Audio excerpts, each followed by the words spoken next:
Assalamualaikum warahmatullahi wabarakatuh. Waalaikumsalam warahmatullahi wabarakatuh. Selamat pagi, teman-teman. Salam sehat semuanya. Semoga tetap semangat puasanya ya. Amin. Suara saya terdengar jelas? Jelas Ibu. Jelas Ibu. Oke. Pagi hari ini perkuliahan pengelolaan dan manajemen lab ya. Untuk mengefektifkan waktu, seperti biasa, Ibu izin share screen ya. Absen dulu nih. Tunggu.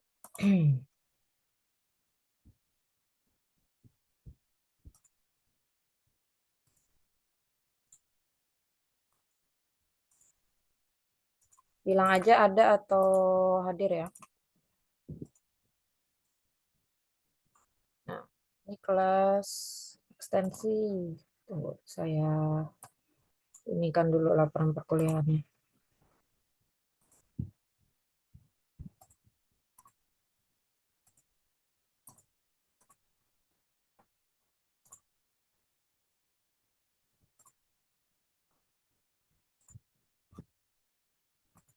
Oke.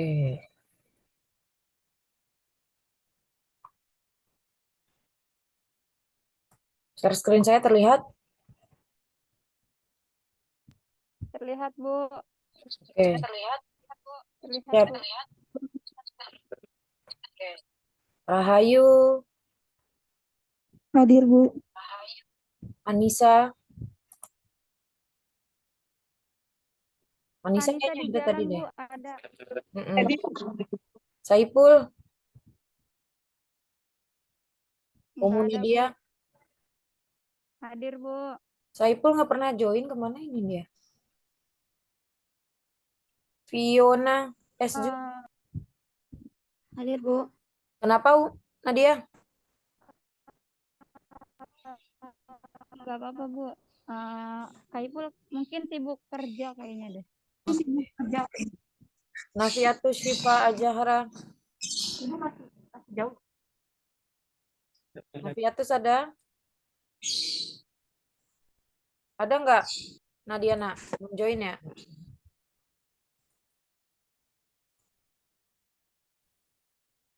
Aisyah Nur Anissa.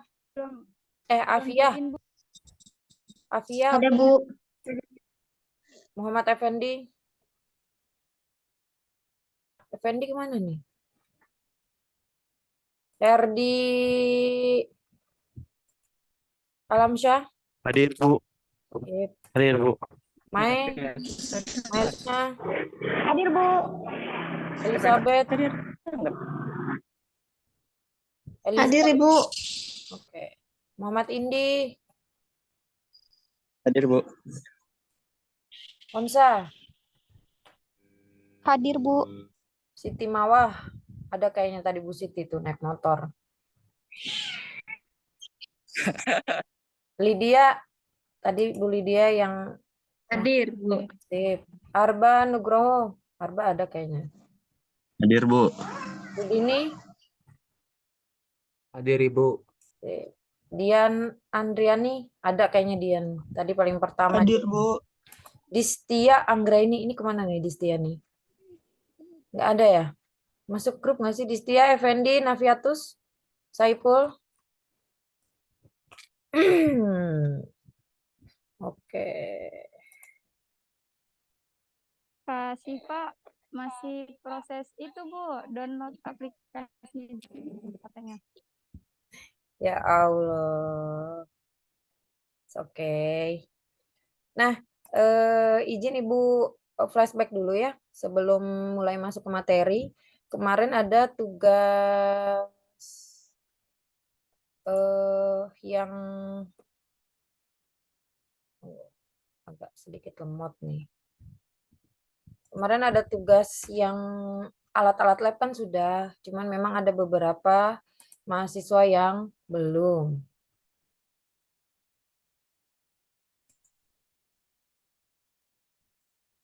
Nah, Kan kemarin ada 2 tugas ya.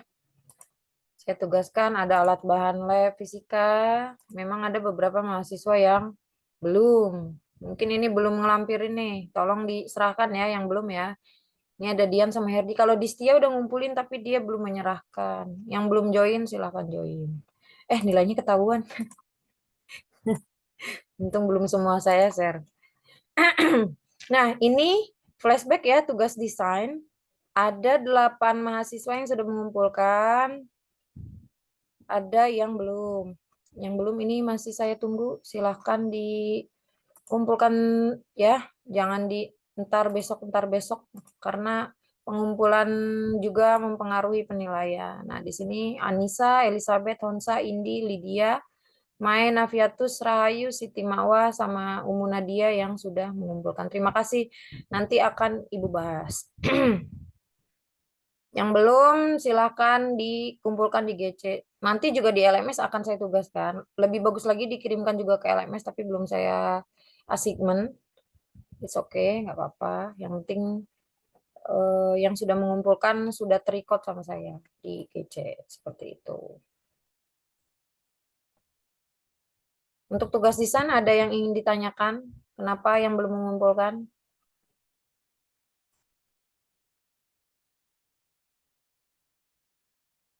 Ada? Oke. Karena tugas desain sudah ada yang mengerjakan, kita sambil bahas yang LKP dan materi yang kelima. Kita bahas materi yang kelima dulu ya. Share screen saya terlihat?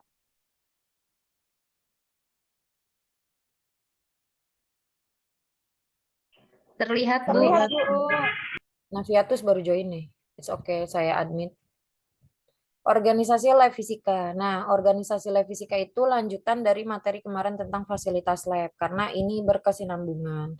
Ini juga salah satu indikator yang akan bisa kalian tanyakan kalau misalnya kalian observasi ke sekolah. Organisasi lab fisika di sekolah tersebut bagaimana? Karena nanti targetnya adalah lab di sekolah.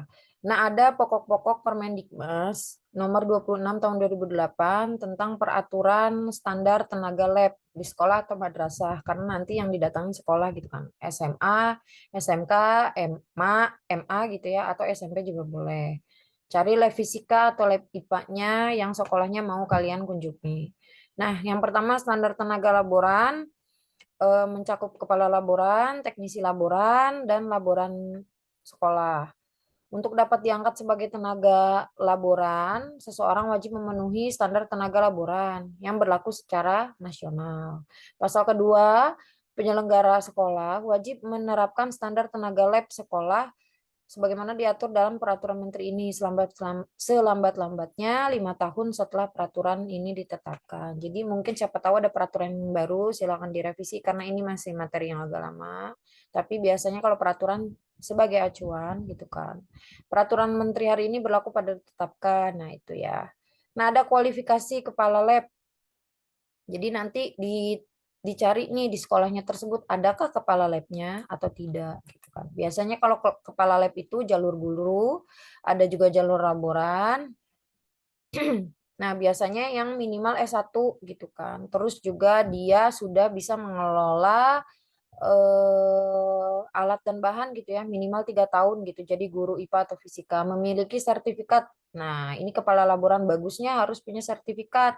Biasanya dulu saya kan sempat jadi kepala laboran, itu ada sertifikat Lab Indonesia, sertifikat budak gitu ya, atau beberapa sertifikasi yang memang pasti berbayar gitu ya, jarang ada yang gratis gitu untuk sertifikasi kepala lab. Nanti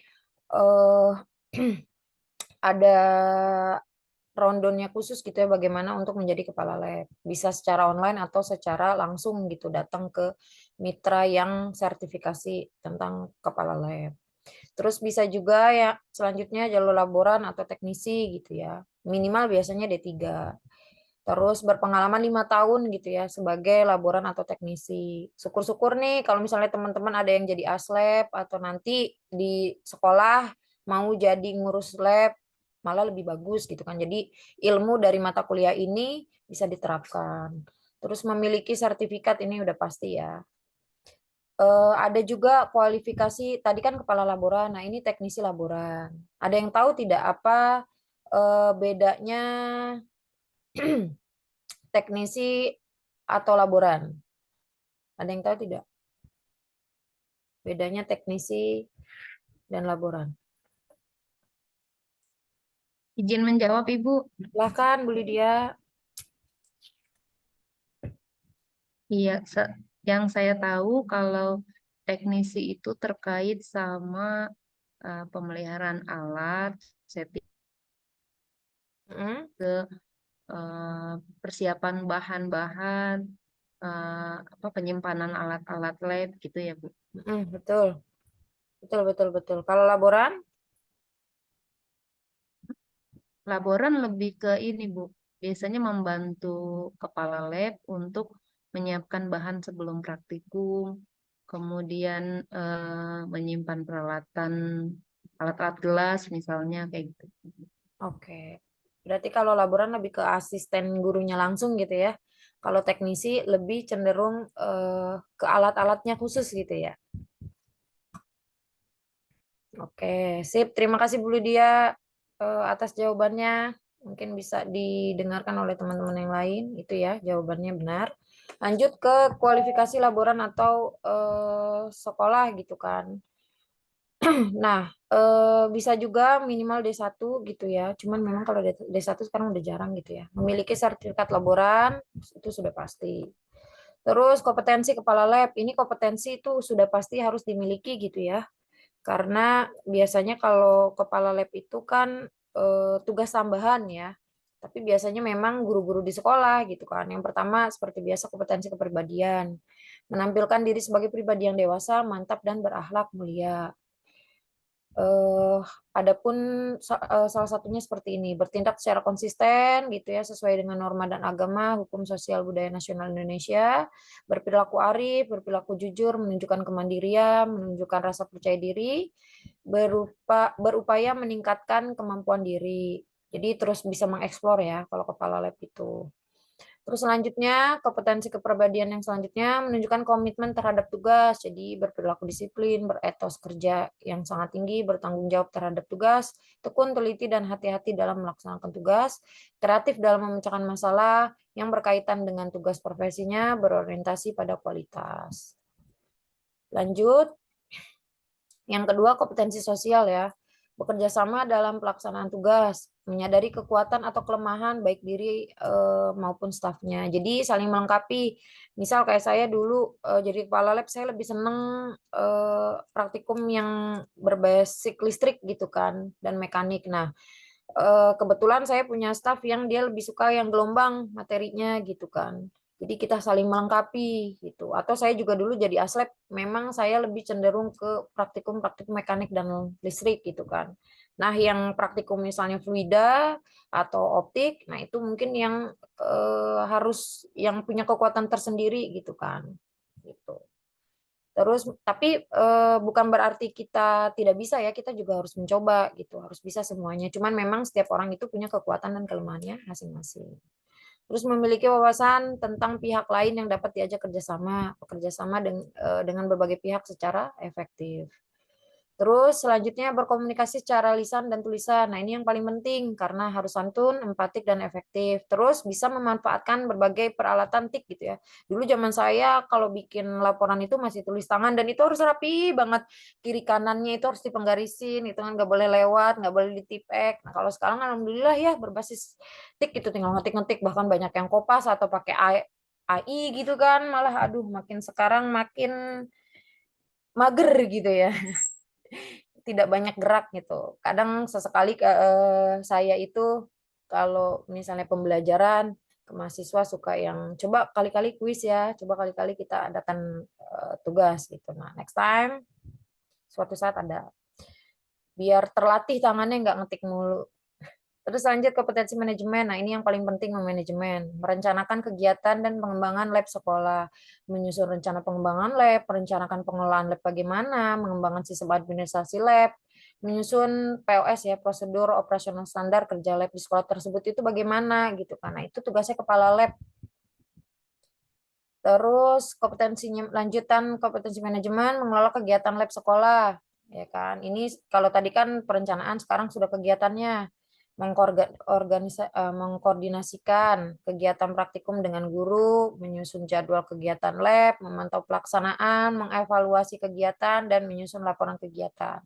Ini yang paling penting ya manajemen karena akan berhubungan dengan administratif lab di sekolah tersebut. Nah, ini bisa jadi acuan tanya jawab untuk teman-teman yang nanti observasi ke sekolah gitu kan. Lanjut, membagi tugas teknisi dan laboran gitu ya. Jadi sama-sama saling bisa membagi tugas, rincian tugasnya bagaimana, jadwal kerjanya seperti apa gitu kan. Supervisi teknisi dan laboran. Ada yang tahu tidak supervisi itu apa? Mungkin kalau guru-guru tahu. Ada yang tahu tidak? Supervisi itu apa ya? Supervisi. Nah, ini tugasnya kepala lab. Ada yang tahu supervisi? Bahasa yang bisa dicernanya apa? Arti dari supervisi. Ada yang tahu tidak, teman-teman? Pengawasan, Bu. Betul, pengawasan dan penilaian ya biasanya ya, sama evaluasi. Gitu. Jadi biasanya kalau guru-guru sekarang udah sering ya tiap semester supervisi, benar nggak sih Ibu Bapak guru di sini? Iya, Kayaknya betul, Ibu. kalau sekarang tuh semenjak kurikulum Merdeka tuh lebih sering supervisi gitu. Diganti, Bu, sekarang istilahnya Apa tuh jadi bahasa? observasi. Oh, observasi, I see, I see. Oke, oke, oke. Observasi ya sekarang bahasanya. Kalau kurikulum Merdeka. Ya, siap. Terima kasih Bu Lydia. Lanjut, membuat laporan secara periodik. Nah, ini yang paling penting juga.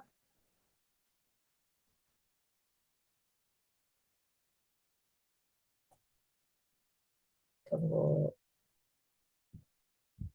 Nah, memantau sarana dan prasarana lab di sekolah gitu kan, memantau kondisi dan keamanan bahan serta alat lab, memantau kondisi dan keamanan bangunan lab, membuat laporan bulanan dan tahunan tentang kondisi pemanfaatan lab gitu kan. Jadi harusnya jelas ya nanti kalau datang ke sekolah ada nggak sih Bu buku-buku monitoringnya gitu kan, ada nggak laporannya karena kan tiap sekolah beda-beda ya. Ini Herdi keluar masuk mulu, saya nge-admit mulu.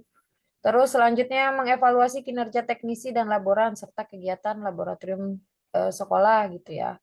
Jadi menilai kinerja teknisi dan laboran gitu kan, menilai kerja hasil teknisi, menilai kegiatan lab, mengevaluasi program lab untuk perbaikan selanjutnya. Terus selanjutnya kompetensi profesional. Nah, ini gitu ya, dari beberapa kompetensi biasanya profesional itu yang paling tinggi gitu kan. Menerapkan gagasan, teori dan prinsip kegiatan lab sekolah madrasah, mengikuti perkembangan pemikiran tentang pemanfaatan kegiatan lab sebagai wahana pendidikan, menerapkan hasil inovasi atau kajian lab. Terus memanfaatkan laboratorium untuk kepentingan pendidikan atau penelitian di sekolah, menyusun panduan gitu kan, manual praktikum gitu ya. Nah, nanti teman-teman saya tugaskan untuk membuat lembar kerja praktikum. Nah, itu juga bisa menjadi salah satu panduan gitu kan. Merancang kegiatan lab untuk pendidikan atau penelitian, melaksanakan kegiatan lab, mempublikasikan karya tulis ilmiah hasil kajian. Nah, lebih bagus lagi kalau nanti LKP-nya mau dijadikan artikel, nanti mau dijadikan karya tulis ilmiah gitu kan, itu malah lebih bagus gitu kan. Boleh kerja sama sama saya, akan saya fasilitasi. Terus selanjutnya menjaga kesehatan dan keselamatan kerja. Nah, ini yang paling penting ya, K3-nya di lab. Menetapkan ketentuan mengenai kesehatan dan keselamatan kerja, menerapkan ketentuan mengenai K3, menerapkan prosedur penanganan bahan berbahaya dan beracun, memantau bahan berbahaya dan beracun serta peralatan keselamatan kerja. Nah, ini yang paling penting. Terus dilanjut, tadi kan ke kepala laboran gitu ya. Nah, sekarang ini teknisi lab gitu kan. Ini ada kompetensi kepribadian sama ya, menampilkan diri. Cuman mungkin ada beberapa tugas yang berbeda dengan kepala lab gitu kan. Kompetensi kepribadian menampilkan diri sebagai pribadi yang dewasa, mantap, berakhlak mulia, konsisten gitu ya, berperilaku arif, jujur, mandiri, percaya diri, dan mampu meningkatkan kemampuan dirinya gitu ya, terus berupaya. Lanjutnya sama kepribadian, disiplin gitu ya, komitmennya, kerja Kerja yang tinggi, bertanggung jawab terhadap tugas, tekun, teliti, dan hati-hati dalam melaksanakan tugas. Kreatif dalam memecahkan masalah yang berkaitan dengan tugas profesinya. Berorientasi pada kualitas. Selanjutnya yang sosial, sama ya, bekerja sama dalam pelaksanaan tugas, menyadari kekuatan dan kelemahan dirinya, memiliki wawasan tentang pihak lain yang dapat diajak kerjasama dan bekerja sama secara efektif dengan berbagai pihak. Terus mampu berkomunikasi secara santun, empatik, dan efektif, memanfaatkan berbagai peralatan. Nah, ini yang paling penting untuk teknisi harus bisa memanfaatkan berbagai peralatan. Kalau tadi kepala laporan atau guru yaitu yang bisa ngecek ini ya, ngecek laporannya gitu atau menggunakan TIK gitu. Tapi kalau teknisi lebih ke bagaimana alatnya gitu kan yang harus fokusnya dia. Nah, untuk administratif ya kan merencanakan pemanfaatan lab di sekolah gitu kan. Kebutuhan bahan, peralatan dan suku cadangnya apa nih? Katalog sebagai acuan dalam merencanakan bahan gitu kan.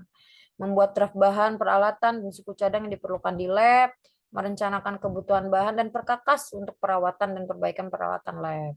Merencanakan jadwal perawatan dan perbaikan peralatan lab. Bagusnya perawatan atau perbaikan lab itu 1 tahun sekali lah atau minimal setiap semester itu harus ada karena biar alat tersebut terjaga. Yang nah ya silakan di-mute sendiri.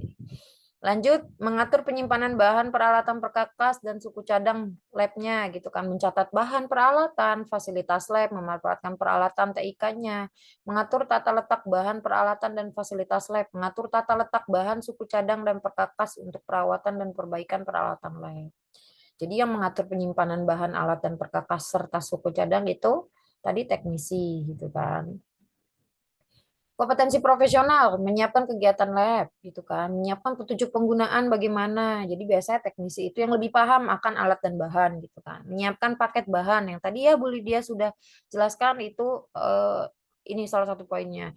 Menyiapkan paket bahan dan rangkaian peralatan yang siap pakai untuk kegiatan praktikum, menyiapkan penuntut kegiatan praktikum, membuat peralatan praktikum sederhana, dan membuat paket bahan siap untuk kegiatan praktikum atau alat kit ya disebutnya. Jadi ada satu peralatan yang nanti bisa dijadikan praktikum atau dari beberapa alat bahan digabung jadi satu menjadi satu kegiatan praktikum. Itu ya paket bahan.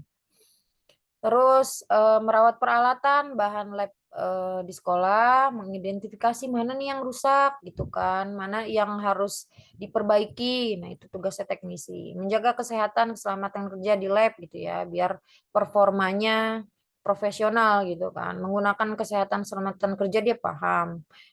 Terus paham juga bahan-bahan yang berbahaya gitu kan sesuai prosedur.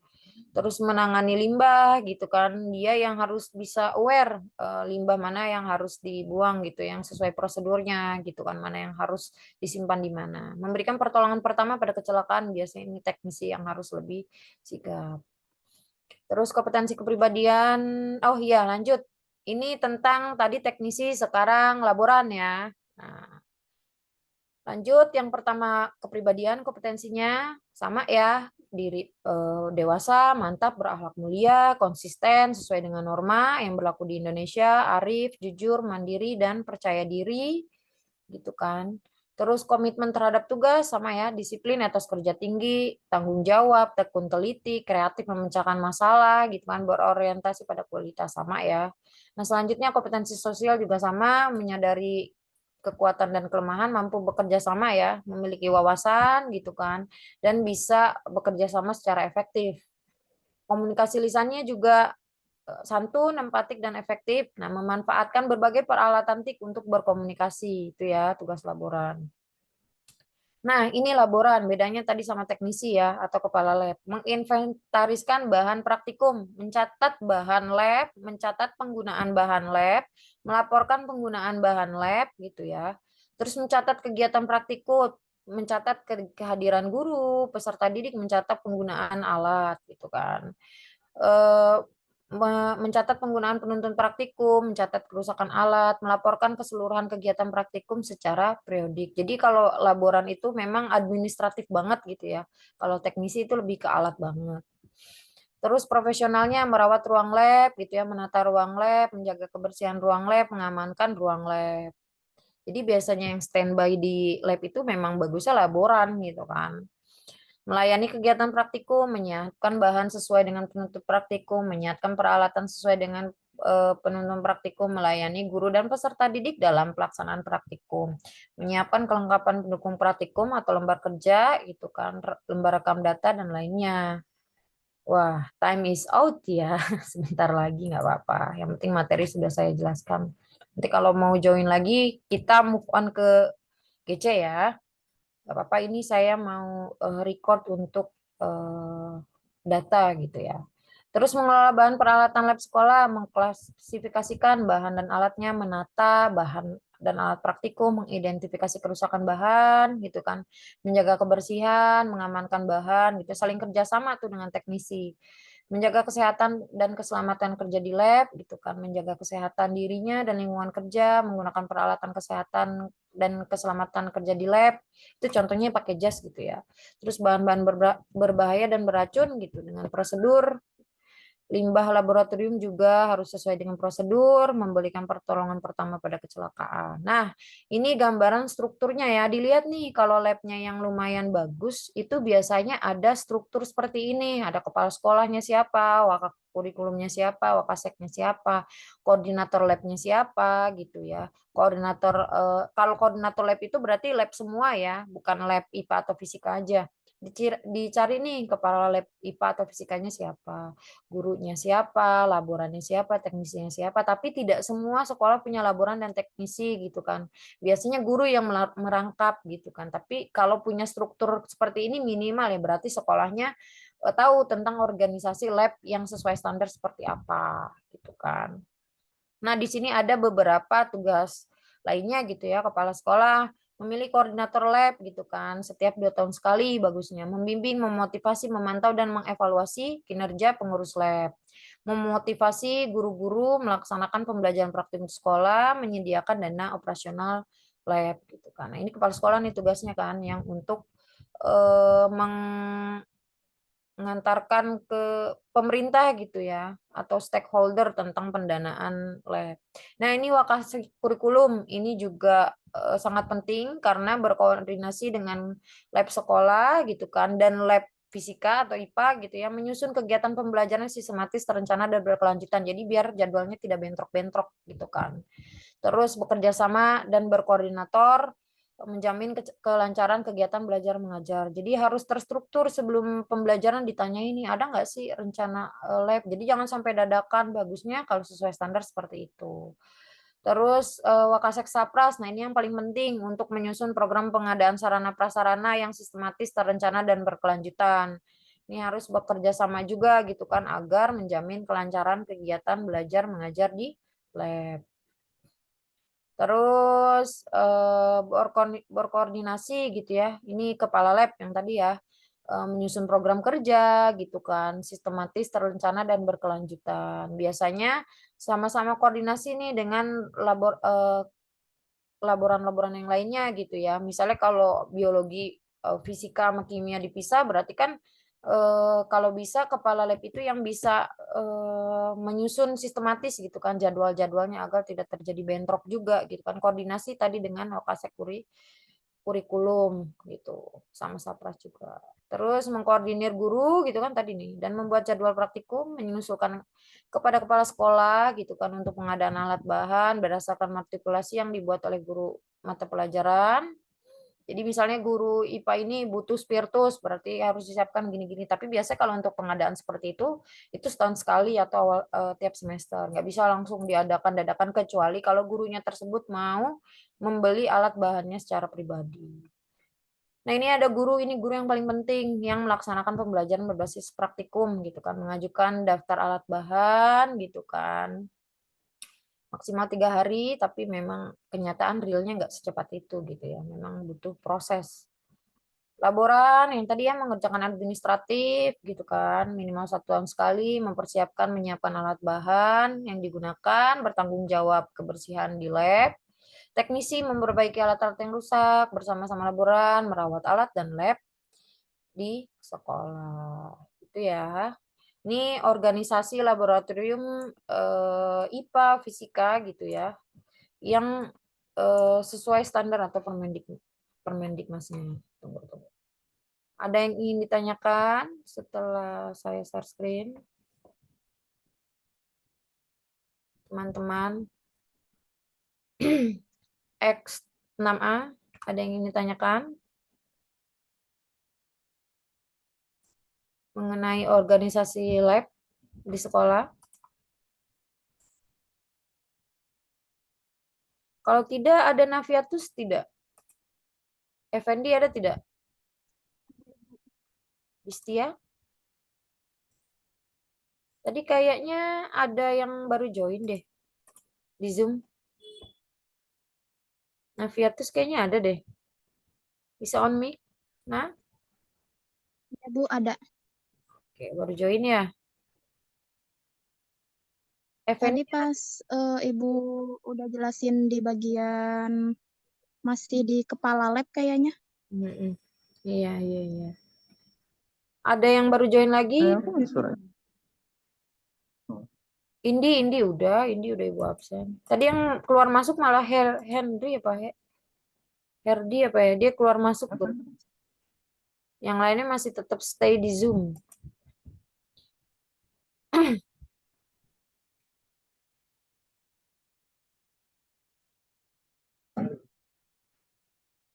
Ada yang ingin ditanyakan, Indi?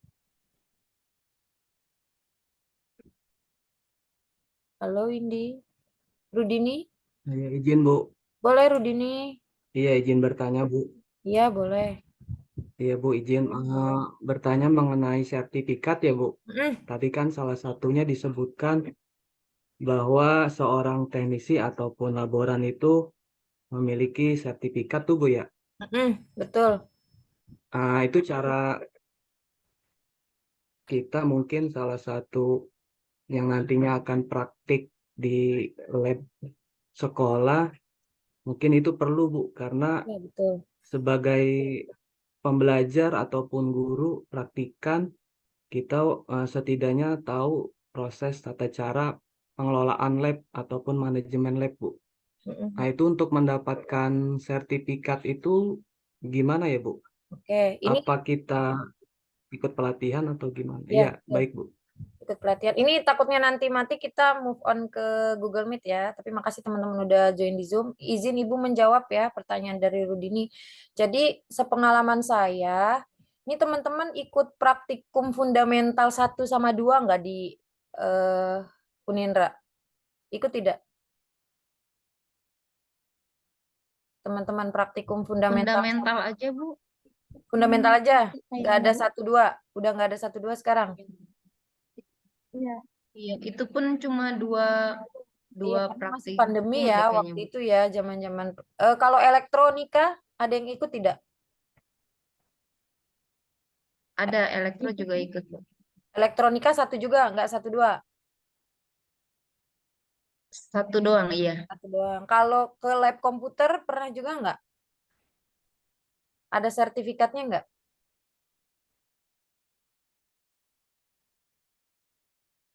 Nah, biasanya ini dari skala kecil dulu ya. Kalau seingat saya, kalau kalian sudah pernah praktikum fundamental atau elektro, itu biasanya dapat sertifikat, bahkan lab komputer juga bagusnya itu dapat sertifikat. Nah, itu minta ke laboran Kang Yusuf. Kalau kalian sudah melaksanakan praktikum, ya itu bagus. Berarti kan tersertifikasi sudah pernah melaksanakan praktikum minimal di kampus gitu kan. Itu yang minimal ya skala kecilnya. Tapi kalau yang legalitas itu biasanya ada beberapa substansi yang mengadakan pelatihan khusus. Dulu saya pernah ikut di Pudak, Lab Indonesia, itu saya mengikuti pelatihan gitu kan. Pelatihannya yaitu membuat LKP, terus juga saya praktikum langsung gitu kan. Jadi selama kurang lebih kalau dihitung JP-nya sih sebenarnya lumayan banyak 1 minggu gitu ya. Cuman waktu itu dipres 3 hari. Jadi saya belajar mengenai tentang alat-alat kit fisika itu seperti apa, kimia bagaimana, biologi juga apa. Nah itu ada pelatihannya, memang berbayar gitu ya. Jarang-jarang ada yang gratis. Kalau zaman sekarang sebenarnya bisa cari di medsos gitu ya. Teman-teman cari di medsos gitu kan. apa kan bisa tuh searching tuh. Kalau saya sih dulu di Lab Indonesia sama Pudak gitu kan. Nanti kalian itu apa cari infonya, biasanya itu buka tiap setahun sekali atau tiap semester. Nah itu nanti coba tuh bayar gitu kan. Dulu sih saya masih di bawah 1 jutaan ya, sekitar 6,5 atau berapa, cuma saya nggak tahu ya sekarang